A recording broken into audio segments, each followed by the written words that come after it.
कोल्हापूरला मी काय द्यायला पाहिजे अशातला भाग नाही. कोल्हापूर खूप मोठा आहे, कोल्हापूरनंच आम्हाला सगळं दिलं असं म्हणायला पाहिजे पहिला मुद्दा. परंतु कोल्हापूर शहराची ओळख वाढायला पाहिजे अशा पद्धतीचे खूप पोटेन्शियल शहरात आहे. त्या सगळ्याला डेव्हलप जर केलं तर बघता बघता कोल्हापूरची ओळख देशभर होईल. हे कधीच यशस्वी होऊ शकत नाही. असं कधी होतंय काय की शुद्ध फसवणूक आहे अशा पद्धतीचा आरोप करणारे विरोधक एका बाजूला, तर कोल्हापूरच्या विकासाचं स्वप्न सुद्धा चांगल्या पद्धतीने जर काय आपल्याला पूर्ण करायचं असेल तर त्यासाठी आपण पुढं माहिती घेऊनच गेलो पाहिजे अशा पद्धतीची भूमिका घेतली. राजर्षी शाहू महाराजांनी कोल्हापूरची ओळख देशभर नेली. आज सुद्धा आपल्या सगळ्यांना जिथं जिथं आपण जाऊ त्यावेळी शाहू महाराजांचा जिल्हा म्हणून आपल्या सगळ्यांची ओळख आहे. शहरात असणाऱ्या प्रत्येक वास्तू या महाराजांच्या सगळ्या कृतीचं आपल्या सगळ्यांना आठवण करून देतात आणि ती सगळी प्रेरणा घेऊनच आपण पुढे जातो. एका दुर्दैवानं स्लॅब झाला आणि तो स्लॅब कोसळला. पेपरला बातमी आली, लोक हळहळले. दुसऱ्या दिवशी आम्ही बैठक घेतली आणि त्या बैठकीमध्ये मीच चौकशीचे आदेश दिले आणि तिथल्या इंजिनियरवर कारवाई केली. या शहराच्या विकासाची गरज आणि भूक जी आहे ती खूप मोठी आहे आणि ती जर भागवायची झाली तर निश्चितपणानं महायुती हाच राईट ऑप्शन. कोल्हापूर महानगरपालिकेची इलेक्शन निवडणूक ही आता एकदम अंतिम टप्प्यामध्ये आलेली आहे. महायुती म्हणून महायुतीने कोल्हापूरकरांच्या समोर काय विजन ठेवलेले आहे, त्यांनी काय तयारी केलेली आहे, या संदर्भात आपण आज चर्चा करणार आहोत कोल्हापूरचे पालकमंत्री प्रकाश आंबेडकर यांच्या सोबत. नमस्कार सरजी. सर, कोल्हापूरचे पालकमंत्री म्हणून आपलं कोल्हापूरसाठी असणारं विजन काय आहे?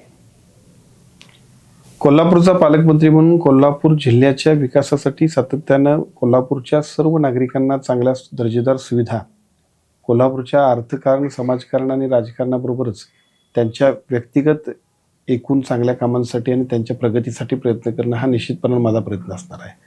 पण त्या सगळ्या प्रयत्नांबरोबर कोल्हापूर शहर ही आपल्या कोल्हापूर जिल्ह्याची ओळख आहे. साहजिकच शहरामध्ये ज्या ज्या चांगल्या दर्जेदार सुविधा द्यायला पाहिजेत, रस्ते, पाणी, वीज, आरोग्य, शिक्षण ह्या मूलभूत सुविधा तर आपण द्यायलाच पाहिजेत. परंतु कोल्हापूर शहराची ओळख वाढायला पाहिजे अशा पद्धतीचे खूप पोटेन्शियल शहरात आहे. त्या सगळ्याला डेव्हलप जर केलं तर बघता बघता कोल्हापूरची ओळख देशभर होईल. देशातली सर्वोत्कृष्ट जी शहरं असतील ते सर्वोत्कृष्ट शहर जर बनवण्याचा आपण संकल्प केला तर खात्रीपूर्वक कोल्हापूर शहरातल्या प्रत्येक नागरिकाला पालकमंत्री म्हणून आम्ही काय ते दिलं असं होईल. आमचा प्रयत्न तोच चाललाय. या निवडणुकीच्या विकासाचा अजेंडा घेऊन जाताना आम्ही तेच बघतोय आणि केवळ विकास निवडणूक म्हणून नाही तर आपण एक काम ठरवून केलं तरच ते पूर्ण होऊ शकेल. त्यासाठीचा आमचा प्रयत्न चाललाय. बरं सर, महाराष्ट्रामध्ये विधानसभेला आपल्याला खूप मोठ्या प्रमाणात लाडकी बहीण हिने मतदान केलेलं आहे. तोच पॅटर्न तुम्हाला कोल्हापूर शहराच्या महानगरपालिकेमध्ये दिसेल असं तुम्हाला वाटतं का? निश्चितपणानं महाराष्ट्राचे तत्कालीन मुख्यमंत्री आणि आताचे उपमुख्यमंत्री आदरणीय एकनाथजी शिंदे साहेबांनी जी योजना सगळ्या लाडक्या बहिणींसाठी आणली. खरं तर आज त्या सगळ्या योजनेचा लाभ आमच्या सर्व लाडक्या बहिणी घेत आहेत आणि केवळ लाभ घेतात असं नाही तर त्या लाभाच्या बरोबर आम्हाला भरभरून आशीर्वाद सुद्धा देतात. महाराष्ट्राच्या विधानसभेच्या निवडणुकीमध्ये आपण बघितलं असेल की ज्या पद्धतीचे आशीर्वाद मिळाले त्या आशीर्वादानं थम्पिंग मेजॉरिटी झाली. आजपर्यंतच्या इतिहासात अशा पद्धतीचं मताधिक्य आणि अशा पद्धतीचे आमदार निवडून यायचा प्रकार कधीच झाला नव्हता. एवढे प्रचंड अशा पद्धतीचे भरभरून आशीर्वाद, सहकार्य आम्हा सगळ्यांना लाडक्या बहिणींनी केलं. या योजनेला ज्यावेळी सुरुवात आदरणीय एकनाथजी शिंदे साहेबांनी केली, हाऊसमध्ये ज्यावेळेला त्याच्यावरती प्रश्न त्यावेळी त्यांनी मांडली योजना, त्यावेळेला विरोधकांनी इतक्या काय त्याला विरोध केला म्हणजे जणू हे पैसे आपण देतोय ते त्या मतदारांना लाच देतोय अशा सुद्धा त्यांनी वल्गना केल्या. कोर्टात गेले, निवडणूक आयोगाकडे तक्रार केल्या. हे कधीच यशस्वी होऊ शकत नाही. असं कधी होतंय काय, ही शुद्ध फसवणूक आहे अशा पद्धतीचा आरोप करणारे विरोधक एका बाजूला आणि या लाडक्या बहिणी म्हणजे माझ्या घरातल्या माझ्या भगिनी आहेत. या भगिनींसाठी मी काय ती केलं पाहिजे अशा पद्धतीची भूमिका आदरणीय एकनाथजी शिंदे साहेबांनी घेतली. त्यामुळे अख्ख्या महाराष्ट्रामधल्या कानाकोपऱ्यात गोरगरीब माणसांच्या पासून सर्व आपण कुठेही जाल तिथं एकनाथजी शिंदे साहेबांचं स्वागत होत असताना सर्वात पुढं लाडक्या बहिणी असतात. तो खूप मोठी एक इमोशनल अटॅचमेंट त्या सगळ्या लाडक्या बहिणींबरोबर झालेली आहे. त्याचा फायदा याच निवडणुकीला नाही, जिथं जिथं आदरणीय एकनाथजी शिंदे साहेब, देवेंद्र फडणवीस साहेब आणि अजितदादा पवार साहेबांची युती असेल त्या सगळीकडे आम्हाला तो आशीर्वाद मिळणारच आहे. तुम्ही आता युतीबद्दल बोललात. अखंड महाराष्ट्रामध्ये आपण पाहतोय की युतीचं कुठंतरी तुटलेली दिसते, कुठेतरी दुसऱ्या पक्षांबरोबर युती होते. पण कोल्हापूरमध्ये असं काय केलं की तुम्ही जे कोल्हापूरमध्ये महायुती टिकली? नाही, याच्यामध्ये खरं तर ह्या सगळ्या गोष्टींचं श्रेय द्यायला पाहिजे ते आदरणीय नामदार मुश्रीफ साहेब, आदरणीय नामदार चंद्रकांत दादा पाटील साहेब, आमचे आमदार आदरणीय क्षीरसागर साहेब आणि खासदार धनंजय महाडिक साहेब या चारही आमच्या जिल्ह्यातले शहराच्या राजकारणामध्ये विशेषतः प्रभाव असणाऱ्या ह्या प्रमुख नेते मंडळींनी जे राज्यात महायुती आपली आहे तशाच पद्धतीने आपण निवडणूक लढवावी आणि लोकांना चांगल्या अनेक वर्ष कोल्हापूरच्या शहराचा विकास व्हावा अशी भूमिका ठेवणाऱ्या सगळ्या लोकांना चांगल्या पद्धतीच्या सुविधा देण्यासाठी आपण एकत्रित लढणं आणि राजकारण आता आमच्या सगळ्यातला कोणीच काय आता आमची निवडणूक नाही. आमदार खासदार मंत्री तर आम्ही झालेलोच आहोत, पण आता शहराला काहीतरी द्यायची ही एक चांगली संधी आहे. त्यामुळे आपण सगळ्यांनी केवळ एकत्रित लढणं नाही तर कोल्हापूरच्या विकासाचं स्वप्न सुद्धा चांगल्या पद्धतीने जर का आपल्याला पूर्ण करायचं असेल तर त्यासाठी आपण पुढं माहिती म्हणूनच गेलो पाहिजे अशा पद्धतीची भूमिका घेतली. त्या सगळ्याला आम्ही सगळ्यांनी समर्थन दिलं. सर, तुम्ही पालकमंत्री म्हणून कोल्हापूरचे काम पाहतात. कोल्हापूर तसं सदन आहे किंवा इथं निसर्ग संपन्न खूप आहे. अशा वेळेला तुम्हाला असं काय वाटतं की कोल्हापूरमध्ये तुम्ही जे पालकमंत्री म्हणून तुम्ही वेगळं काय केलं किंवा वेगळेपण काय केलेलं आहे? कोल्हापूरला वेगळेपण करण्याची गरज नाही. अनेक गोष्टीतलं पोटेन्शियल आहे ते डेव्हलप केलं पाहिजे. राजर्षी शाहू महाराजांनी कोल्हापूरची ओळख देशभर नेली. आज सुद्धा आपल्या सगळ्यांना जिथं जिथं आपण जाऊ त्यावेळी शाहू महाराजांचा जिल्हा म्हणून आपल्या सगळ्यांची ओळख आहे. शहरात असणाऱ्या प्रत्येक वास्तू या महाराजांच्या सगळ्या कृतीचं आपल्या सगळ्यांना आठवण करून देतात आणि ती सगळी प्रेरणा घेऊनच आपण पुढे जातोय. या सगळ्या गोष्टींचं राईट मार्केटिंग जर केलं, आपण सगळ्या लोकांपर्यंत त्याचं बरोबर प्रेझेंटेशन केलं तर बघता बघता पर्यटनाच्या दृष्टीने शहरामध्ये खूप संधी आहेत. या सगळ्या पर्यटनाच्या संधींबरोबर महालक्ष्मी मंदिराचा विकास आराखडा आहे. 1450 कोटी रुपयाच्या आराखड्याला पहिल्यांदाच मान्यता मिळाली. खरं तर मी राज्याचे मुख्यमंत्री आदरणीय देवेंद्रजी फडणवीस साहेब आणि राज्याचे दोन्ही उपमुख्यमंत्र्यांचं मनापासून आभार मानेन. कारण एवढ्या मोठ्या पद्धतीनं महालक्ष्मीच्या विकास आराखड्याला त्यांनी दिलेल्या परवानगीमुळं शहरातल्या महालक्ष्मीच्या महालक्ष्मीच्या दर्शनाला येणाऱ्या सगळ्या भाविकांची आणि भविष्य काळामध्ये कोल्हापूरच्या विकासामध्ये खूप मोठा एक मैलाचा दगड या निमित्तानं झाला. या सगळ्या गोष्टींबरोबर सर्किट बेंच झालं. मी पुन्हा मुख्यमंत्र्यांचा आणि दोन्ही उपमुख्यमंत्र्यांचा आभार मानेन. अनेक वर्षाचा संघर्ष सगळ्या वकील संघटनेपासून सगळ्या सामाजिक संघटनांचा खूप मोठा त्याच्या पाठीमागे असणारा पाठलाग सगळ्याच्या सगळ्या यशस्वी करण्यासाठी ज्या पद्धतीने सरकार म्हणून भूमिका घेतली ती अत्यंत प्रशंसनीय आहे. मी त्या सगळ्याचा साक्षीदार आहे. मी सातत्यानं त्याबद्दल एका बाजूला मुख्यमंत्री महोदयांचे फॉलोअप घेत होतो आणि दुसऱ्या बाजूला या सगळ्याचा समन्वयक म्हणून पालकमंत्री म्हणून मी काम करत होतो. निश्चितपणाने हे काम खूप मोठं कोल्हापूरच्या विकासातला मैलाचा दगड झाला आहे. IT पार्क आपण करायसाठी आता जागा हस्तांतरित केली. पुढच्या टप्प्यामध्ये त्याचा शुभारंभ आपण करतोय. खूप मोठं काम झालं. शहराच्या विकासासाठी आवश्यक असणार कन्व्हेन्शन सेंटर आदरणीय राजेश क्षीरसागर साहेबांचं मी मनापासून अभिनंदन करेन की एखाद्या पुण्या मुंबईतल्या मोठमोठ्या शहरांमध्ये ज्या पद्धतीचं कन्व्हेन्शन सेंटर आहे त्या सगळ्यांच्या इतकंच तोलामोलाचं आणि दर्जेदार अशा पद्धतीचं कन्व्हेन्शन सेंटरच्या कामाची आपण सुरुवात केलेली आहे. सारथीचं जे काही केंद्र महाराष्ट्रामध्ये पुण्यानंतर आपल्याकडे होते आदरणीय चंद्रकांत दादांच्या नेतृत्वाखाली तत्कालीन काळामध्ये सुरुवात झालेलं हे केंद्र महाराष्ट्रामध्ये कोल्हापूरची वेगळी ओळख होईल अशा पद्धतीचं. म्हणजे हे सगळी कामं जी आहेत ती एकापेक्षा एक चांगली कामं, शहराच्या विकासासाठी आवश्यक असणारी कामं आणि भविष्य काळामध्ये महाराष्ट्रामध्ये कोल्हापूरची ओळख अजून वाढवणारी कामं आहेत. या सगळ्या कामाला कुठेही निधी कमी पडू नये, अजूनही चांगल्या सुविधा त्याच्यासाठी दिल्या पाहिजेत आणि त्याच्या माध्यमातून कोल्हापूरचा विकास केला पाहिजे अशा पद्धतीचे प्रयत्न किंवा अशा पद्धतीची भूमिका घेऊन आम्ही निघालोय. आणि पालकमंत्री म्हणून या सगळ्या भूमिकांना लोकप्रतिनिधींना विश्वासात घेऊन शासनाकडे पाठपुरावा करून समाजाला आवश्यक असणाऱ्या सगळ्या सुविधा निधी मंजुरी देण्यासाठी जे काही प्रयत्न करायला पाहिजे ते करण्याचा संकल्प, ती करण्याची भूमिका आम्हा सगळ्यांची आहे. सर, कोल्हापूरचे पालकमंत्री म्हणून तुम्ही नेमकं कोल्हापूरला काय दिलं? कोल्हापूरला मी काय द्यायला पाहिजे अशातला भाग नाही. कोल्हापूर खूप मोठा आहे. कोल्हापूरनंच आम्हाला सगळं दिलं असं म्हणायला पाहिजे पहिला मुद्दा. पण मी पालकमंत्री म्हणून कोल्हापूर शहरातल्या कोल्हापूर जिल्ह्याच्यासाठी मी ज्यावेळेला काम करतोय त्यावेळेला प्रत्येक माणसाला माझी पहिल्यापासून भूमिका अशी आहे, सामान्य माणसाला अधिकाधिक चांगल्या पद्धतीच्या सुविधा देण्यासाठी राजकारणातल्या प्रत्येक माणसानं प्रयत्न केला पाहिजे. बऱ्याच वेळा असं होत असते की राजकारणातला माणूस मोठा झाला किंवा त्याला संधी मिळाली तर तो आपल्याच विश्वात रमतोय. मला असं वाटतं की मला मिळालेलं मोठेपण हे समाजाने दिलेलं आहे. त्यामुळे कोल्हापूर शहरातला नागरिक असेल किंवा आमच्या शहरातलाच नव्हे तर राज्यातला किंवा जिल्ह्यातला प्रत्येक सामान्य नागरिक असेल त्यांच्यासाठी या शासनाच्या माध्यमातून जितकं आपल्याला द्यायला पाहिजे तेवढं द्यायचा प्रयत्न केला पाहिजे. त्यांना आपण ज्या पद्धतीची मदत करता आली पाहिजे ती केली पाहिजे. मी विशेषतः कोल्हापूर शहरातल्या सगळ्या नागरिकांसाठी काय केलं असा प्रश्न तुम्ही विचारलात. मी निश्चितपणाने सांगेन पालकमंत्री झाल्यानंतर ज्या पद्धतीनं 4 ते 5 बैठका आम्ही घेतल्या. या 4 ते 5 बैठकांमध्ये मी दोन्ही आमदारांचा विशेषतः अभिनंदन किंवा आभार मानेन. आदरणीय क्षीरसागर साहेब आमचे नेते आणि दुसरा आदरणीय अमोल महाडिक साहेब की जे दक्षिणचे आमदार आहेत आणि अतिशय चांगल्या पद्धतीने तेही या सगळ्या प्रक्रियेमध्ये खूप महत्त्वपूर्ण भूमिका बजावतात. आम्ही सगळ्यांनी मिळून ज्या पद्धतीची भूमिका घेतल्या आणि बघता बघता कोल्हापूर शहरातले बरेचसे प्रश्न सुटायला लागले. आपण बघितलं असाल की ज्या पद्धतीनं कोल्हापूर शहरातल्या रस्त्यांचे प्रश्न होते, अनेक वर्षे बंद पडलेला डांबरीकरणाचा प्लॅन्ट जो आहे तो आता चालू झाला. DPTCतनं दोन्ही आमदार महोदयांच्या माध्यमातून शहरातले अनेक रस्ते आता चकचकीत होत आहेत. निवडणूक होईपर्यंत यातले बरेचसे रस्ते पूर्ण होतील असा आम्हाला विश्वास आहे.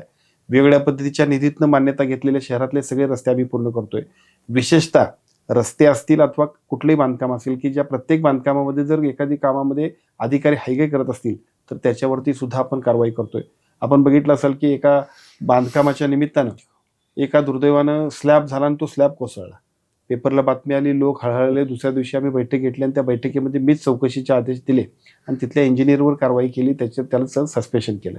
सस्पेन्शन एवढ्यासाठी लोकप्रतिनिधी म्हणून काम करताना जशी आमची जबाबदारी आहे तशीच प्रशासकीय यंत्रणेतल्या अधिकाऱ्यांनी सुद्धा तिथलं काम दर्जेदार करून घेणं आणि लोकांना राईट सर्व्हिसेस देणं हे त्यांचं काम आहे.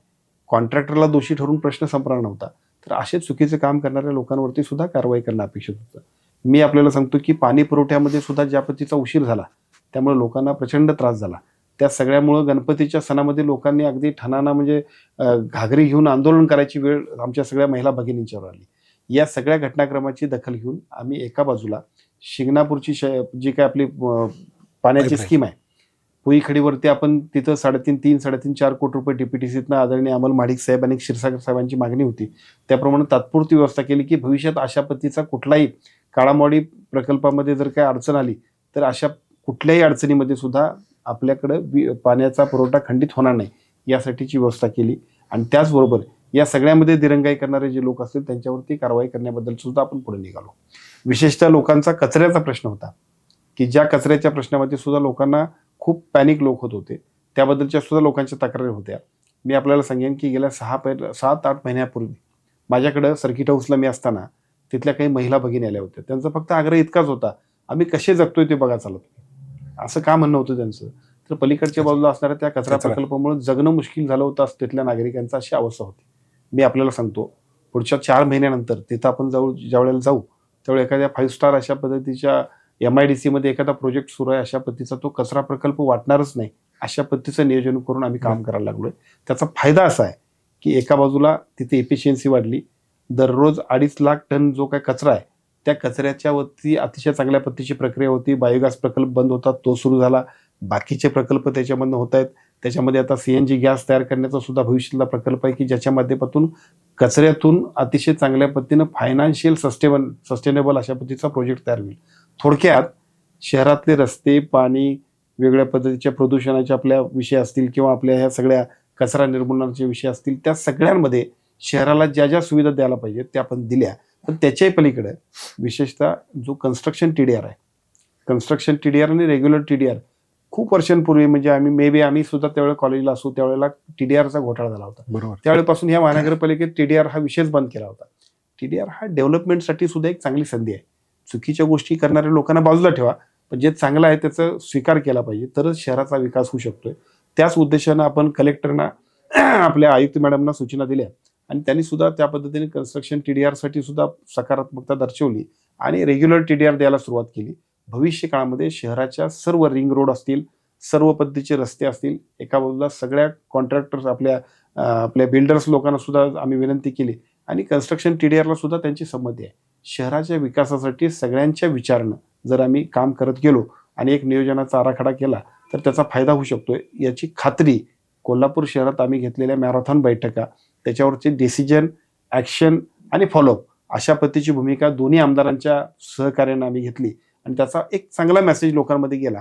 लोकप्रतिनिधींनी जर लक्ष दिलं तर जी काय अधिकाऱ्यांमध्ये असणारी जी नकारात्मकता असते, लोकांच्या मनामध्ये त्यांच्याविषयी असणारा असंतोष असतोय तो आपोआप दूर होतोय. सकारात्मकता आणि कामाचा पॉझिटिव्हनेस हा पुढं भविष्य काळामध्ये शहराच्या विकासासाठी अतिशय उपयुक्त असतोय. हे सगळं काम पालकमंत्री म्हणून या शहराच्या एकूण कामकाजामध्ये मी केलं. एवढं बोलणं खूप सोपं आहे पण काम खूप करणं खूप एवढं आणि एवढ्या अधिकाऱ्यांना कामाला लावणं म्हणजे खूप कसरत आहे सर. तशी पुढचा प्रश्न घेतो सर. आपण आता जवळपास मतदानाच्या प्रक्रियेच्या शेवटच्या टप्प्यामध्ये आहोत. तुम्हाला महायुतीला लोकांनी कोल्हापूरकरांनी का मतदान करावं असं आपलं मत आहे, किंवा आव्हान काय करू शकता तुम्ही कोल्हापूरकरांना? खूप चांगला प्रश्न विचारला. मी तुमचं मनापासून आभार मानेन. कोल्हापूर शहरातल्या निवडणुकीमध्ये, महानगरपालिकेच्या निवडणुकीमध्ये आपण एकमेकाची उणीदाणी काढण्यासाठी, मी मोठा काय तू मोठा होण्यासाठी ही निवडणूक नाही आहे. या शहराच्या विकासाची गरज आणि भूक जी आहे ती खूप मोठी आहे, आणि ती जर भागवायची झाली तर निश्चितपणानं महायुती हाच राईट ऑप्शन आहे. आपण अजून सुद्धा पूर्वी मी काय केलं आणि तू काय केलं, तुम्ही काय केलं, पलीकडच्या बाजूला माझं बरोबर काय तुमचं चूक, असं आपण म्हणण्यामध्ये जो काही वेळ घालवतोय, याच्यामुळे दुर्दैवानं कोल्हापूर खूप मागे गेलं. राजर्षी शाहू महाराजांचं कोल्हापूर, महालक्ष्मी अंबाबाईचं कोल्हापूर, खूप पोटेन्शियल असणारं कोल्हापूर म्हणजे महाराष्ट्रातलं एक दरडोई आर्थिक उत्पन्न सर्वाधिक असणारी जे काही मोठी जिल्हे आणि शहर आहेत त्याच्यातलं कोल्हापूर. पण आज येताना प्रत्येक माणूस आमच्या सगळ्या सुविधांची वानवा असल्यामुळे कळत नकळत आमच्याकडे नाक बरडतोय.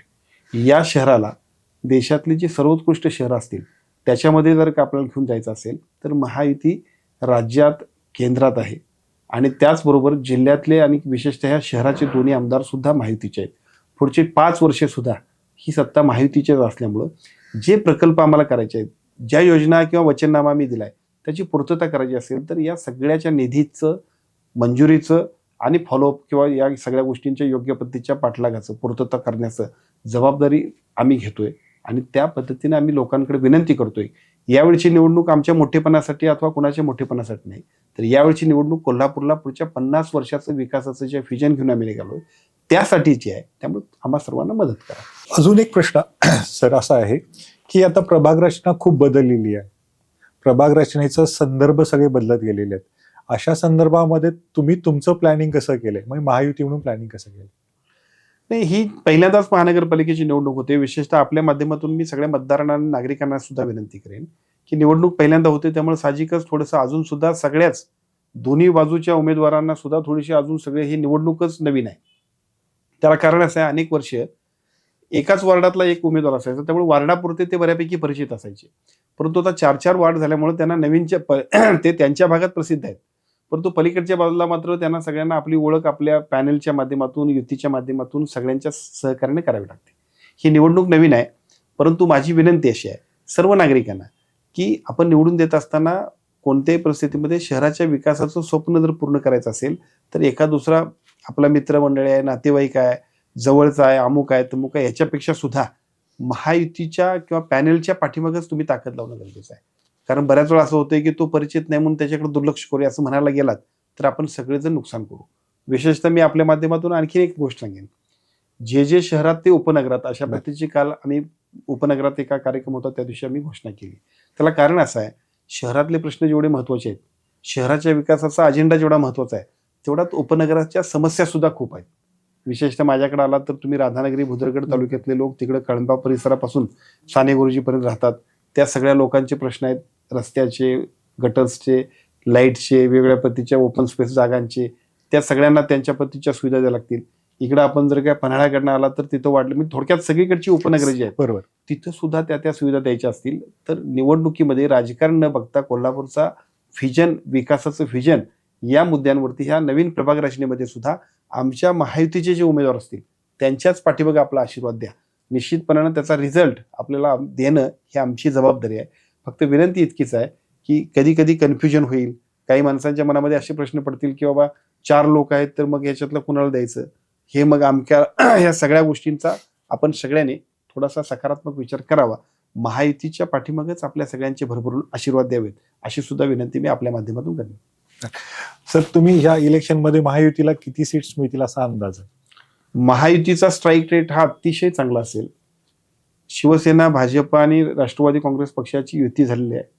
आमचे सर्व नेते, सर्व कार्यकर्ते, सर्व पदाधिकारी अगदी तन मन धन अर्पून काम करतायत. सत्ता आणायचीच आणि ती मोठ्या मताधिक्य आणायचीच अशा पद्धतीचा संकल्प करून सर्वच कार्यकर्ते काम करतायत. आणि एकूण वातावरण बघितलं, पहिल्या टप्प्यातल्या निवडणुकीमध्ये निवडणूक व्यक्तिगत पातळीवरती एकमेकाची उणीधुणी काढायला निघाली होती, पण आम्ही आमची भूमिका सांगतोय, लोकांसमोर आमची भूमिका पटते लोकांना.